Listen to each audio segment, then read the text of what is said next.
we're live now. Unannounced.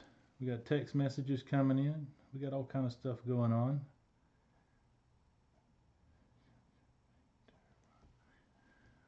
And Mrs. Hoogie just sent me a message. That's good. With the coin seminar weekend, we want to be ready. Otherwise, I'll just have to be saying I'm not ready all the time. I was looking at this here. We're going to do something about peace dollars. Now, I've done a little research on peace dollars, but here's one I just had to show. I may not get a chance on the peace dollar show. Take a look at this one. This is what Professor PV, welcome. This one I spotted a mile away at the coin show this weekend because of my excellent training from Mr. Ken Peavy himself. You can see this is not the coveted 1914D. This is a rather amateurish, funny looking peace dollar. That's right. This is a very amateurish alteration from a 1944D to try to turn it into a 1914D. So they took about maybe a 4-cent coin and tried to turn it into a very valuable coin. Picked that one up this weekend and been waiting for an excuse to show it. We have lots of ugly stuff on the docket up here. Here's another one I thought was ugly. And I'm glad you're here, Professor, because you can help us out. I think this is one of them there, not a dye job, a vice job. I'm gonna have to move it upstairs to get a look, but the letters at Liberty are incuse and they're inverted. I think they may be upside down even. And quickly try to do this here. We'll get a couple more people in here and we'll talk about the peace dollar. Yeah, you can kind of see the Liberty is very strange looking. Looks like probably a Jeff Dunn's here. How you doing? Probably a vice job on that Liberty there.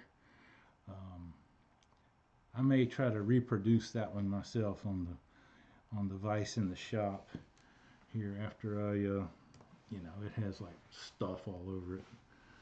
I have to uncover my vise. It has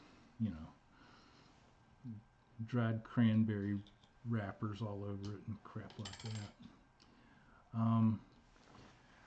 But on the weekend here at the hobby shop, we're going to be, switch you back to me. The lighting in here is terrible. It's dark already and I'm trying to make it work, but I look like I'm on fire or something. I'm so red. The coin seminar weekend begins tomorrow at 9 o'clock. Charlie Reiser will kick it off at 9 o'clock Eastern time. We're looking forward to that. Ken says that penny was backwards and incuse. It would have to be struck with a hub rather than a die. Probably not. Doubtful, he says. Or another coin squeezed into it. Yeah, a vice job. Matt Calm Daddy Maldingo. Howdy all. Hope you are well. Good to see you here, Matt. We're going to be doing our show on Sunday at 3 o'clock. There's Trey. How you doing, Trey? Trey, please don't stay up all night on Saturday night. Oldies and goodies. Les is here. So we're going to have our show at 2 o'clock on Sunday. And we're going to talk peace dollars. As you many of you know, I am a big fan of the Morgan dollar, and Mrs. Hoogie, my wife, is a big fan of the peace dollar, and she's been generous and kind enough to allow me to just this once get into her peace dollar collection. Hi, Christine. And show a little bit about the piece dollar. I'm gonna put one over here, and if I can recall how to work this program. Yeah, I need to back up a little bit, but this is the very first piece dollar was the 1921, and it was in high relief. And you say, hey, you're going to give away a 1921? No, I'm not giving away a 1921. But this is Mrs. Hoogie's numero uno coin from her collection. Ken says I got a big package dropped on my porch. You know anything about that? No, Ken, at my age, big packages are kind of out of the picture anymore. But hope it's something good in there. Sphere YT, hello. There's a new name to me. I was just saying we're going to be live again doing the Peace show on Sunday this weekend, 2 o'clock Eastern. Be there. We'll be talking about this here coin. This is the very first year that they issued the piece dollar. This one is in high relief, which to me is the only real piece dollar. In addition to that, we will have all sorts of information, and it makes no difference if you're a new collector or if you're a grizzled veteran. There's Dacone.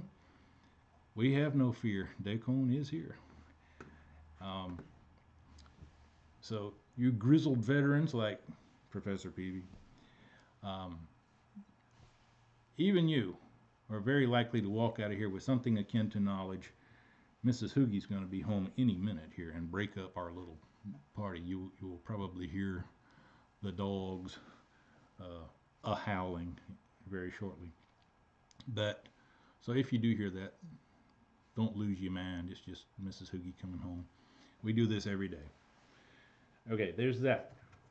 We are going to give away a very fine coin. It's actually in I think a little bit better shape than that 1921, although it's not as valuable. This coin we're going to give away. It is an uncirculated piece dollar, 1923 S. In a minute we'll flip it over and we'll see the mint mark, and I will redo my camera so that we can see the whole coin at once. But there she is. She's uncirculated. It will go to some lucky winner, and who knows, you may even gather a clue from today's show that will give you the upper hand. You can see it's not perfect, but it is uncirculated.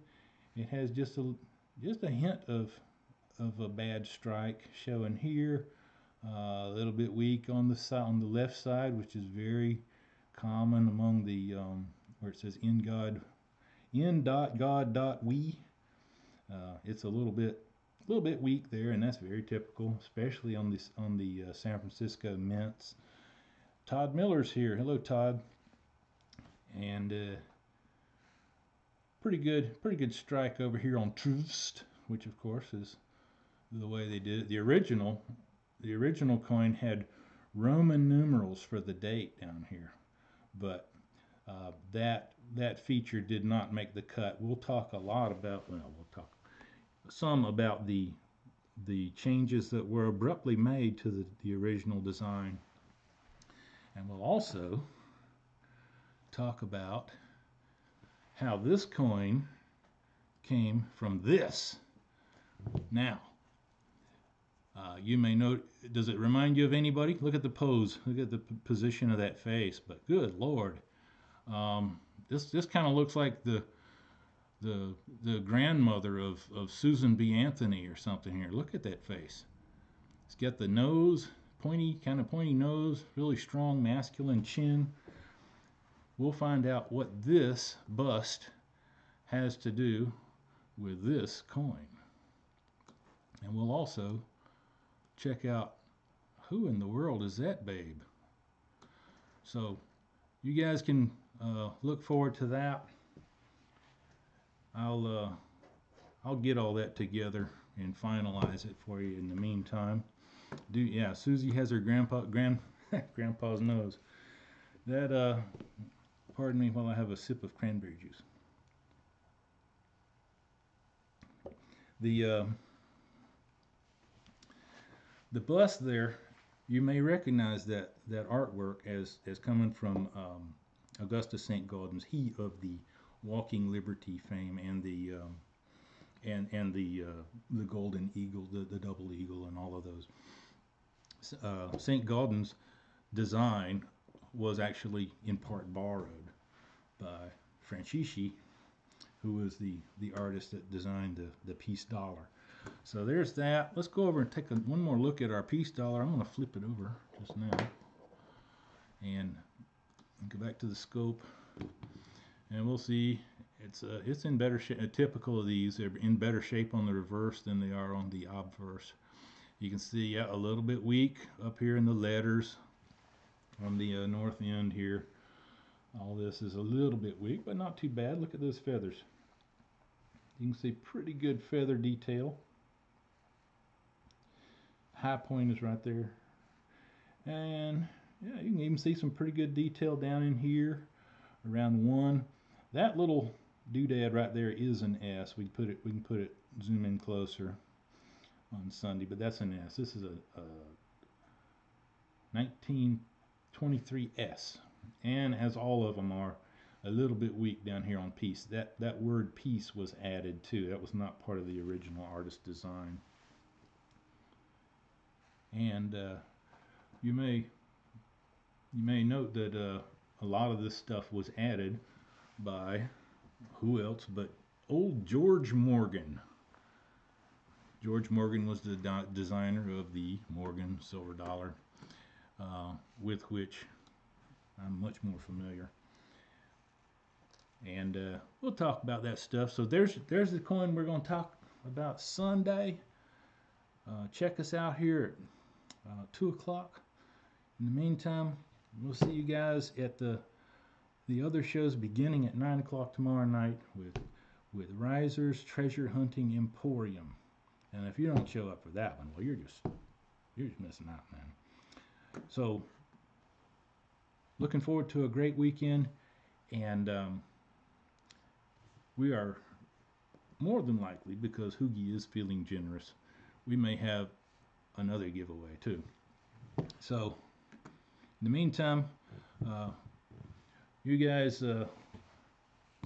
take care of your coins, take care of the coin community, and check out this music that my